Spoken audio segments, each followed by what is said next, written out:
Hi everyone, Radhe Radhe, जय हिंद, वंदे मातरम। कैसे? उम्मीद करता हूँ आप सभी अच्छे होंगे। स्वागत है आपके अपने परिवार रन क्लासेस फोरी में। आज हम क्लास 10th गणित का बारल पेपर करने वाले हैं जो आपके बोर्ड एग्जाम में आने वाला है। आपका पेपर 27 फरवरी यानी कल आपका आने वाला है। तो इसको आप लोग पूरा अच्छे से देख लीजिए। यही प्रश्न पत्र आपके बोर्ड एग्जाम में रहने वाला है। Most important viral model paper है। कोड याद रखना 822 GD यही आने वाला है। तो आप लोग इसको अंत तक देख लीजिए, सभी प्रश्नों को अच्छे से तैयार कर लीजिए। मैं आपको पूरा हल सहित कराने वाला हूँ। पूरा का पूरा पेपर मैं आपको हल कराऊंगा, ठीक है। इसकी PDF भी आप ले लो आसानी से, और इस नंबर पर आपको मिल जाएगा। लिंक आपको डिस्क्रिप्शन में मिल जाएगा, वहाँ से आप लोग PDF डाउनलोड कर लेना। पूरा का पूरा वायरल पेपर है, यही आपके एग्जाम में आने वाला है, ठीक है। तो यहाँ पर अपना अनुक्रमांक डाल देना, जैसा कि आपको एडमिट कार्ड में मिला होगा। अब तो आपको याद भी हो गया होगा। आपका हिंदी का पेपर एक हो चुका है, उम्मीद करता हूँ वो भी आपका शानदार हुआ होगा, क्योंकि वो सभी प्रश्न हमारी ही वीडियो से आए हुए थे। अगर देखना है वीडियो कौन सा प्रश्न पत्र वायरल था तो देख लेना जाके कमेंट में, उसका भी लिंक मैं पिन कर दूंगा। यहाँ पर अपना नाम डाल देना, ठीक है। तो पूर्णांक होगा आपका 70 नंबर का। समय मिलेगा 3 घंटे 15 मिनट का। जो प्रारंभ के जो 15 मिनट हैं वो आपको प्रश्न पत्र पढ़ने के लिए हैं, ठीक है ना। सामान्य निर्देश, सभी प्रश्न आपके लिए अनिवार्य हैं। इस प्रश्न पत्र के 2 खंड आ में 20 अंक के 20 बहुविकल्पीय प्रश्न हैं, जिनके उत्तर OMR उत्तर शीट पर देने हैं। OMR उत्तर पत्रक पर उत्तर अंकित किए जाने के पश्चात काटे नहीं तथा इरेजर अथवा व्हाइटनर आदि का प्रयोग ना करें।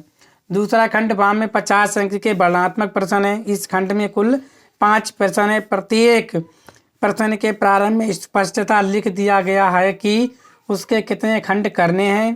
प्रश्नों के अंक उसके सम्मुख अंकित हैं। चलिए हम चलते हैं अपने खंड आ की तरफ, जिसमें आपके 20 बहुविकल्पीय प्रश्न रहने वाले हैं, ठीक है। तो देख लो आप खंड आ, ठीक है। तो 20 अंक का है और प्रत्येक प्रश्न 1 अंक का है। देखो क्या है, यदि 26 156 का लासा 156 है तो मासा होगा। अब ध्यान देने वाली बात दोस्तों ये है, आपकी ये पहली संख्या है और ये कौन सी आपकी दूसरी संख्या। ये आपका है एलसीएम है आपका 156। तो आपसे क्या पूछा है, मासा, ठीक है। HCF पूछा है। दोस्तों आप सभी जानते हो जो पहली संख्या और दूसरी संख्या का जो गुणनफल होता है वो किसके बराबर होता है, LCM गुणा HCF के बराबर होता है। यही तो होता है।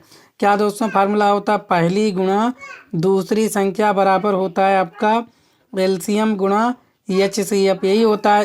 पहली संख्या कितनी है, 26, दूसरी संख्या कितनी है, 156। LCM कितना है आपका 156 गुणा क्या हो गया, HCF। अगर ध्यान दो तो ये वाला कट जाएगा, क्या आ जाएगा 26। तो HCF जो आ गया वो कितना आ गया आपका 26। ऑप्शन नंबर बी आपका करेक्ट आंसर है। क्लियर हो गया, अच्छे से मैंने समझा दिया। ऐसे ही आप पेपर में करके आना, आपका एक भी प्रश्न गलत नहीं होगा। इसके बाद दूसरा प्रश्न, निम्न में अपरिमेय संख्या है। √5 को आप क्या ले सकते हो, इसको ले सकते हो 5। ये 5 - √3, इसको कुछ नहीं, A और B दोनों, इनमें से कोई नहीं। अपरिमेय संख्या क्या होता है, जिसे हम लोग क्या करें, PYQ के रूप में ना लिख सकें, ठीक है ना। PYQ के रूप में ना लिख सकें। और HCF क्या ना होना चाहिए, HCF जो है 1 के बराबर ना हो, तो वो क्या होती है, आपकी अपरिमेय है। ये देखो क्या है, आपकी PYQ के रूप में ये आपकी परिमेय है। और अपरिमेय कौन सी हो जाएगी, ये वाली आपकी क्या है, अपरिमेय, ठीक है। √ में जितनी भी अभाज्य संख्याएं हैं दोस्तों, वो सब क्या है आपकी, वो सब अपरिमेय हैं, याद रखना, ठीक है। अपरिमेय क्या होती है, अगर आ जाए कुछ भी प्रश्न आ जाए तो √ अगर क्या है, अभाज्य संख्या क्या होती है आपकी, आप सभी जानते हो, है कि नहीं दोस्तों, जानते नहीं जानते हो। चलो इसके बाद तीसरा, रेखाओं x - 2 = 0 और y + 6 = 0 का प्रतिच्छेद बिंदु है। यानी कि क्या है, x - 2 = 0, तो x बराबर क्या हो जाएगा 2। इसके बाद y + 6 = 0, y बराबर क्या हो जाएगा -6, 2, -6, तो क्या हो जाएगा, ऑप्शन नंबर डी आपका करेक्ट आंसर हो जाएगा, ठीक है। क्लियर हो गया। चलो इसके बाद चौथा, रेखाओं A1x + B1y + C1 = 0 तथा A2x + B2y + C2 = 0 का अद्वितीय हल होगा यदि, बताओ कौन सी कंडीशन इसमें फॉलो करेगी। A1/A2 बराबर B1/B2 बराबर C1/C2, या बी A1/A2 बराबर B1/B2 बराबर नहीं है C1/C2, या सी A1/A2 बराबर B1/B2 के बराबर नहीं है। इनमें से कोई नहीं। तो बताओ अगर कोई अद्वितीय हल होगा यदि, मतलब अगर दो समीकरणें आपको दे रखी हैं, इसमें अगर किसी प्रश्न का अद्वितीय हल होगा तो क्या हो जाएगा। देखो दोस्तों, ये वाला क्या है, ये वाला इसका होता है कोई हल नहीं। ठीक है, ये वाला हो जाएगा आपका कोई हल नहीं। दोस्तों जो मैं लिख रहा हूँ ये याद कर लेना, ये भी आ सकता है कि ऐसा प्रश्न ना आए। ये इसका मतलब क्या होता है, इसका मतलब होता है अनेक हल, है कि नहीं दोस्तों। अगर सारे मान बराबर आ जाएं तो अनेक हल। अगर ये वाला एक चीज़ बराबर है, एक चीज़ बराबर नहीं है, तो कोई हल नहीं। तो क्या हो जाएगा, इसका ऑप्शन नंबर सी आपका बिल्कुल सही आंसर है। क्या है, इसके अद्वितीय हल हैं। A1/A2 बराबर नहीं होगा B1/B2 के, तो अद्वितीय हल हैं। ठीक है, चलो 5 समीकरण 5x² - 3x + 2 बराबर 0 के मूलों का योग होगा। ठीक है, तो यहाँ से अगर आप तुलना करो किससे, ax² + bx + c बराबर 0 से अगर आप क्या करो, तुलना करो दोस्तों, हमें मूलों का योग बताना है। तो ये बराबर क्या हो जाएगा आपका 5, b बराबर -3 और c बराबर 2। ठीक है, तो मूलों का योग क्या होता है, अल्फ़ा प्लस बीटा, यही होता है दोस्तों। ठीक है, क्या होता है माइनस के b/a, या -x का गुणांक बटे a का गुणांक।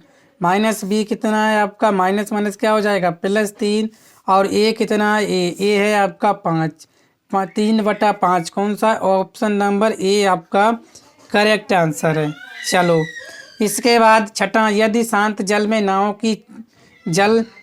की चाल है दोस्तों, ये जल नहीं होगा। ठीक है, नाव की चाल 8 किलोमीटर प्रति घंटा तथा धारा की चाल 3 किलोमीटर प्रति घंटा है, तब धारा के विपरीत नाव की चाल। ठीक है, तो मान लीजिए, ठीक है माना, मैंने माना क्या, देखो हमें विकल्पीय प्रश्न की जरूरत नहीं होती है। माना नाव की चाल, ठीक है, नाव की चाल क्या मानी हमने, बी कितनी दे रखी, 8 किलोमीटर प्रति घंटा, ये दे रखी है। इसके बाद क्या, धारा की चाल, ठीक है, धारा की चाल क्या है आपकी, यू कितनी है, वो है आपकी 3 किलोमीटर प्रति घंटा। आपसे पूछा क्या, तब धारा के विपरीत नाव की चाल। ठीक है, धारा के विपरीत नाव की चाल क्या हो जाएगी, वो हो जाएगी b-u, कितना हो जाएगा 8 - 3 क्या हो जाएगा 5 किलोमीटर प्रति हावर। क्या हो जाएगा आपका, ये ऑप्शन नंबर डी। क्लियर हो गया, नहीं हो गया, चलो कोई दिक्कत नहीं है आपका। सातवां, यदि 20, x 30 समांतर श्रेणी में है तो x का मान, समांतर श्रेणी में है तो x का मान आपको बताना है। ठीक है दोस्तों, चलो क्या होता है समांतर श्रेणी में, ये बात आपको बताना है। क्या है आपका 20 है और x है और आपका 20 है, ये वाला ये होता है, ये क्या होता है a + d, ये होता है, और ये क्या होता है a + 2d, यही तो होता है दोस्तों। ये प्रथम पद, द्वितीय पद, ये तृतीय पद। इतना क्लियर हो गया। चलो अब देखो यही सॉरी इसी का तो मान बताना है, क्या हो जाएगा a + d किसके बराबर होगा दोस्तों। ठीक है, तो a + d बताओ किसके बराबर होगा आपका। ठीक है ना, ये तो आपको पता ही नहीं है किसके बराबर होगा। अरे ये पता है, कहीं नहीं पता है ना। तो अब एक बात आप ध्यान दो, आपको ये तो पता है ये कितना है, ये कितना है, अगर देखा जाए तो ये कितना है आपका, देखो ध्यान से, ये कितना है 20 और प्लस डी। ठीक है, ये हो जाएगा आपका। ठीक है, और ये क्या हो जाएगा, बराबर किसके हो जाएगा आपका 25 के। ठीक है ना, किसके हो जाएगा आपका 25 हो जाएगा। देखो दोस्तों मैं आपको एक चीज़ बता दूं, अगर ये आपको समझ में ना आ रहा कोई दिक्कत नहीं। देखो ये प्रथम पद है ये, और ये डी होता है सर्वांतर, है कि नहीं, और ये क्या होता है द्वितीय पद। ये प्रथम पद, द्वितीय पद, ये तृतीय पद। ठीक है ना, अगर आप देखो तो क्या हो जाएगा, अगर यहाँ पे देखो तो आप क्या हो जाएगा। ठीक है दोस्तों, तो बताइए आप क्या होने वाला है। ठीक है दोस्तों, मैंने पहले इसे ट्राई किया, इससे नहीं बन रहा है। अब यहाँ पे देखो a प्लस 2d किसका मान है, 20 का है। तो देखो क्या हो जाएगा, a प्लस 2d किसके बराबर हो जाएगा दोस्तों, ये हो जाएगा आपका क्या, ये 30 है दोस्तों। यहाँ कितने हैं, 30। तो कितना हो जाएगा आपका 30, ये कितना है आपका 20 प्लस 2d बराबर 30। 20 में से 30 जाए, यानी 30 ये प्लस का 20 है, इधर का है कुछ ही माइनस के 20। तो 2d बराबर कितना हो जाएगा 10 और 2 पंजे 10 और d कितना आ गया आपका 5 आ गया। बस यही तो समझाना चाह रहा था। यहाँ पे रखोगे तो क्या हो जाएगा आपका, यहाँ तो ध्यान से देना है आपको।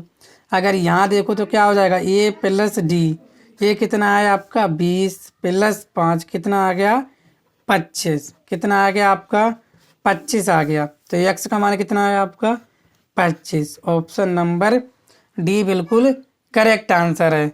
ठीक है, क्लियर हो गया। अरे ये किसके बराबर है आपका, x के बराबर है। अब तो समझ में आ गया होगा ना, 25 और ये किसके बराबर है, x की तो बराबर है। बस क्लियर हो गया। चलो नंबर 8, यदि घटना सॉरी दोस्तों गले में दिक्कत है। यदि घटना ई की प्रायिकता p है तो इसमें विकल्प आपको बताना है कौन सा है।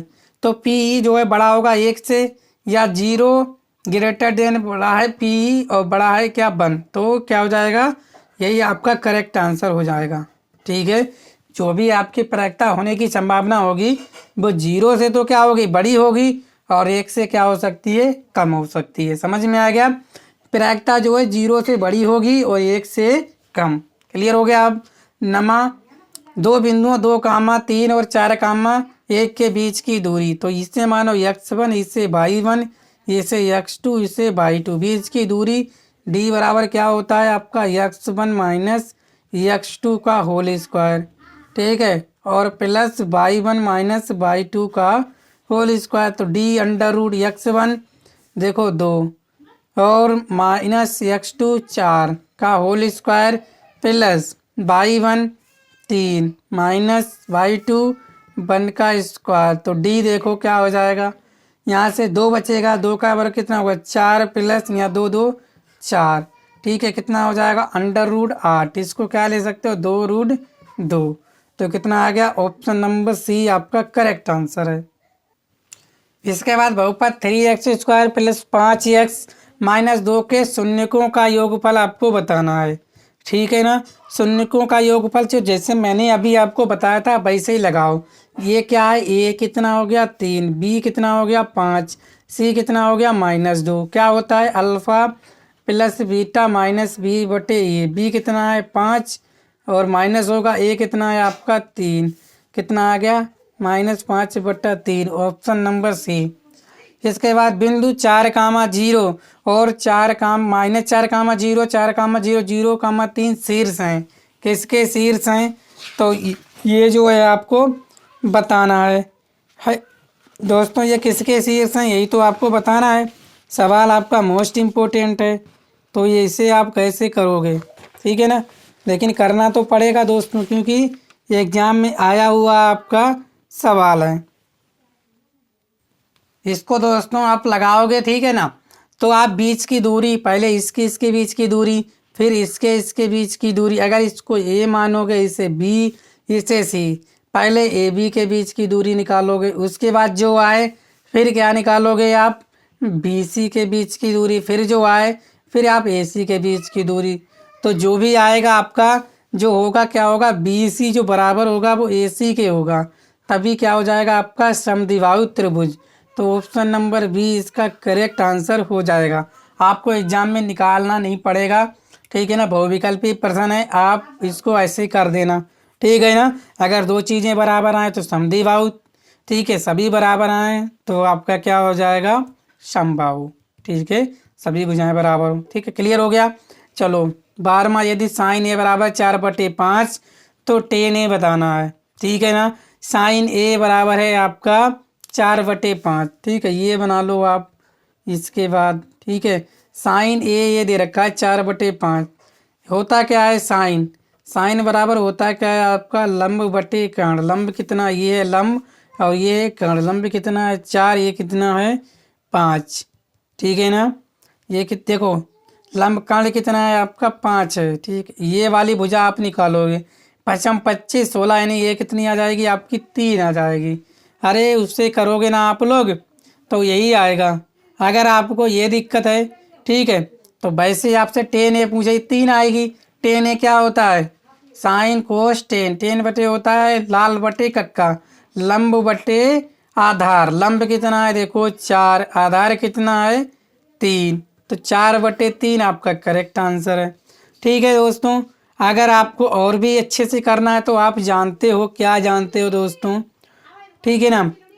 चलो कोई दिक्कत नहीं है यहाँ पर तो आपका हो गया होगा ना कोई दिक्कत नहीं है ना बोलो कोई दिक्कत नहीं है। चलो हो गया ना। आगे sine square theta plus 1/1 plus ten square theta का मान होगा ये बताना। देखो साइन स्क्वायर थीटा और ये 1 प्लस टेन स्क्वायर थीटा क्या होता है दोस्तों तो ये आप सभी जानते हो क्या होता है ये सेक स्क्वायर थीटा होता है। क्या होता है सेक स्क्वायर थीटा ऊपर जाएगा तो क्या हो जाएगा कोस स्क्वायर थीटा।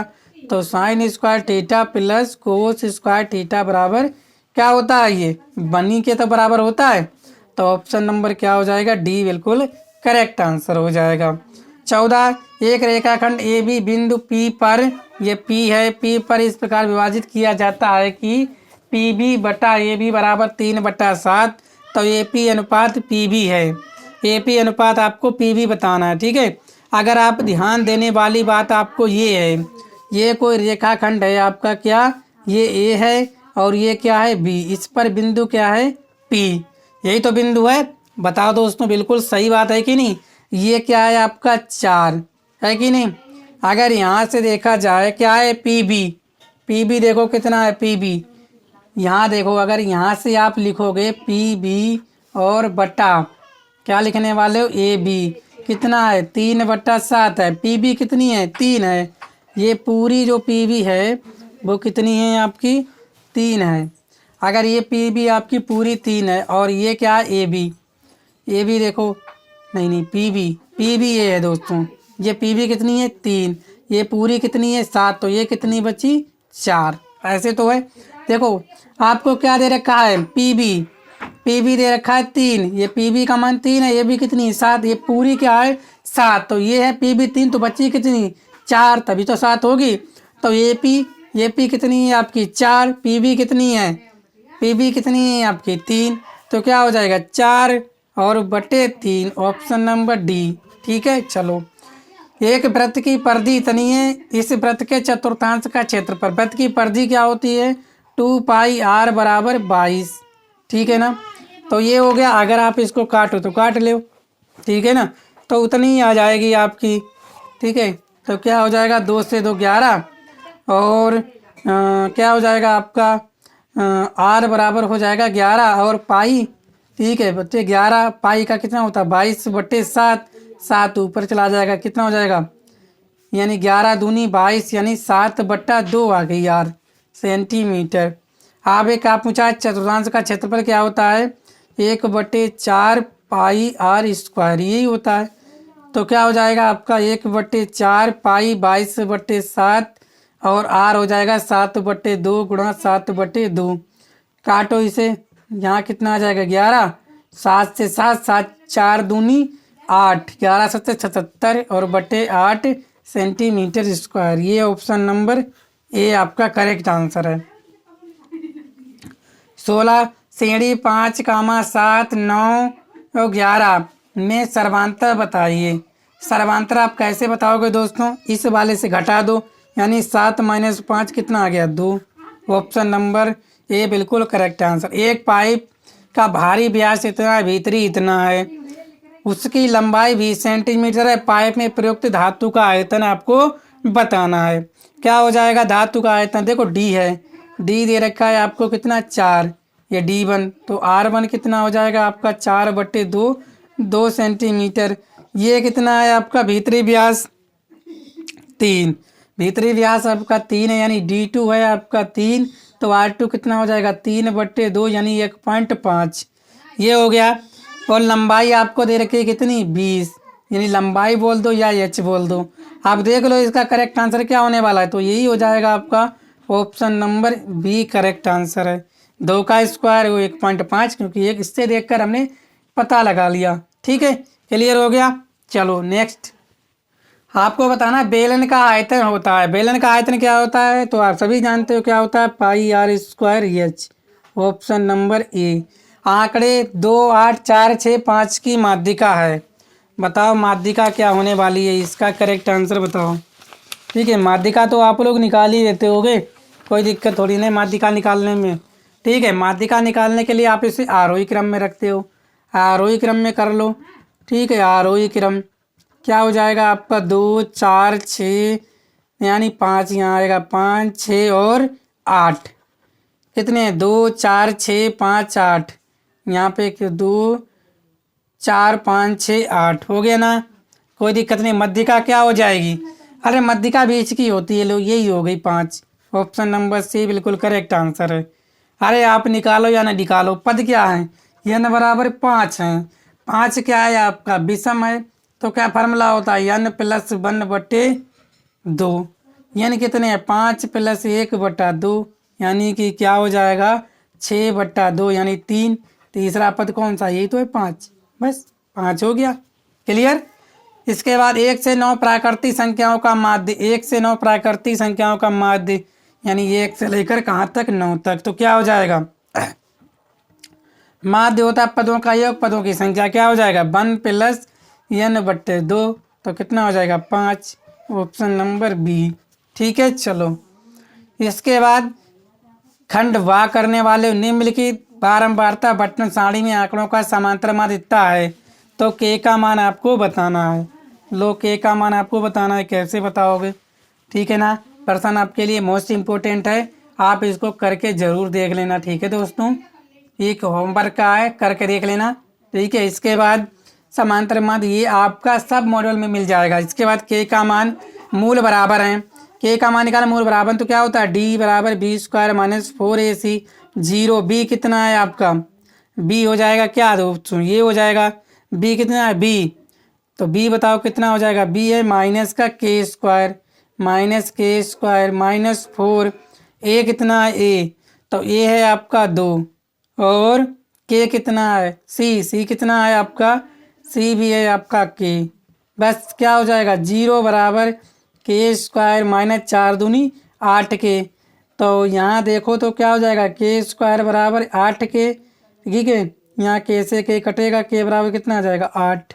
ठीक है ना, तो बस के बराबर कितना आ जाएगा 8 आ जाएगा।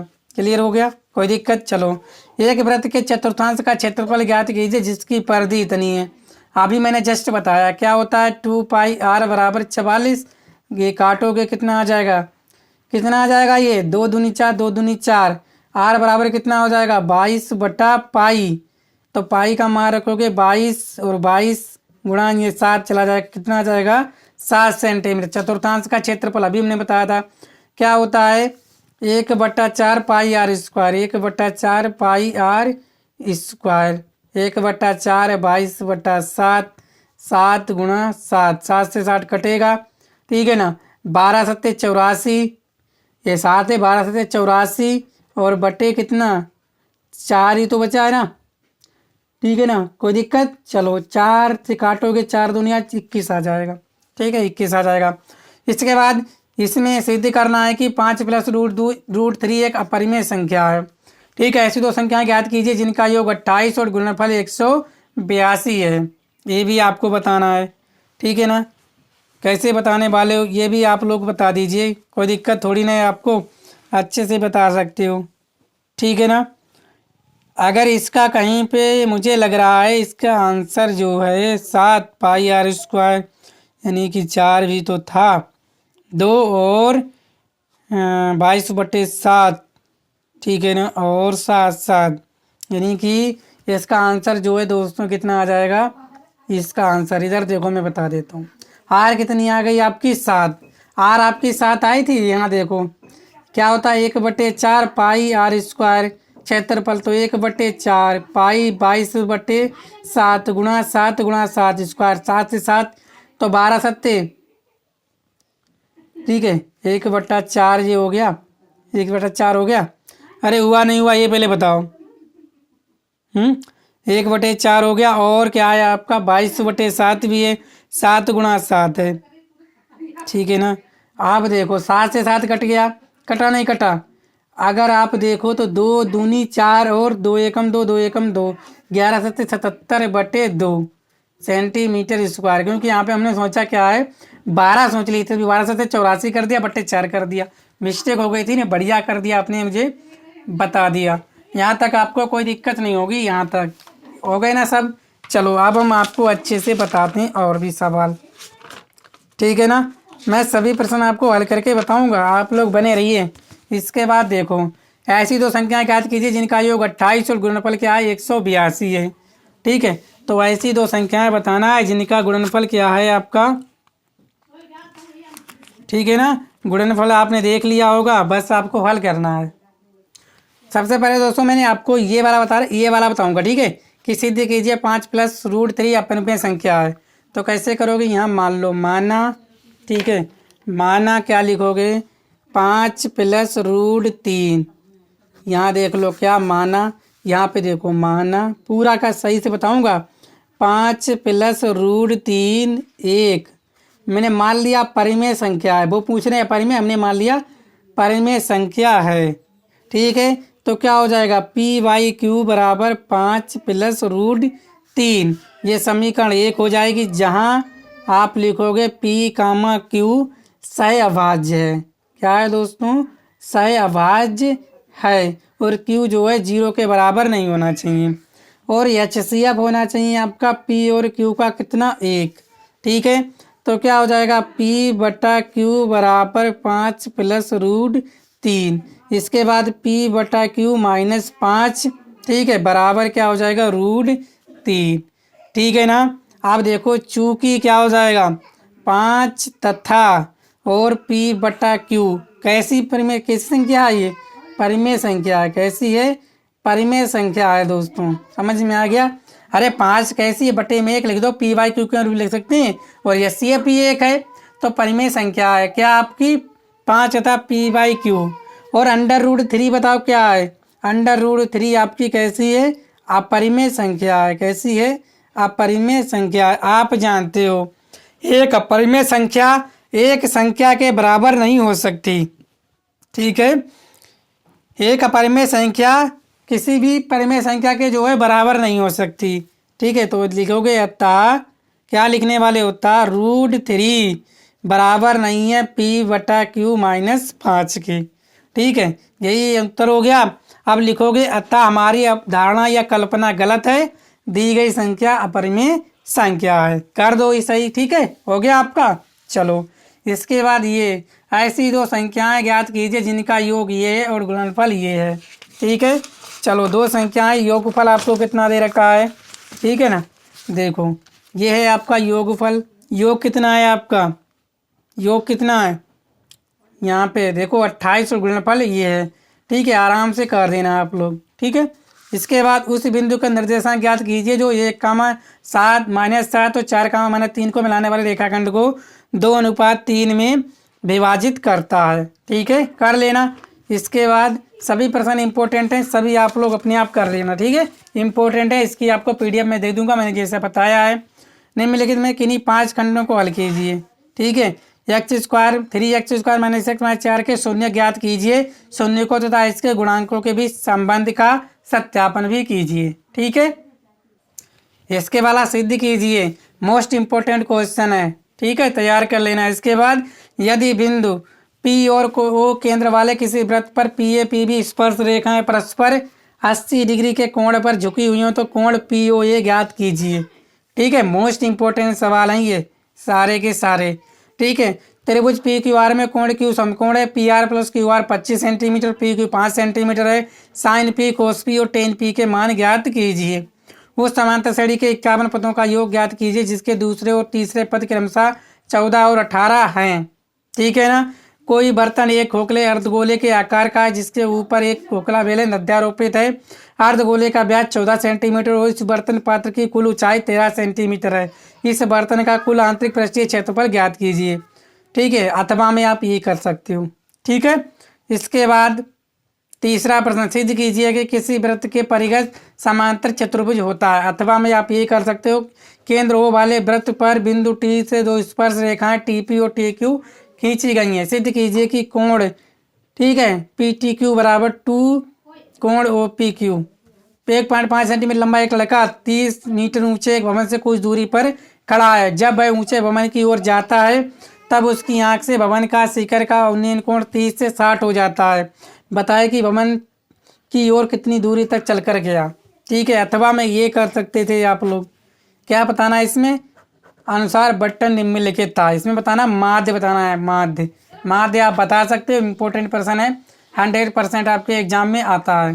5वां ये है, ठीक है ना। एक थैली में 5 लाल गेंद और कुछ नीली गेंदें, यदि इस थैली में से नीली गेंद निकालने की प्रैक्टा लाल गेंद निकालने की प्रैक्टा की 2 गुनी है तो थैले में नीली गेंदों की संख्या ज्ञात कीजिए। अथवा किसी समांतर श्रेणी का प्रथम पद 5, अंतिम पद 45 और योग 400 है, पदों की संख्या और सर्वांतर ज्ञात कीजिए।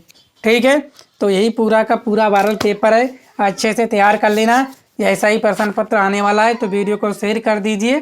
चैनल पर पहली बार है, चैनल को सब्सक्राइब भी कर लीजिए। Thank you.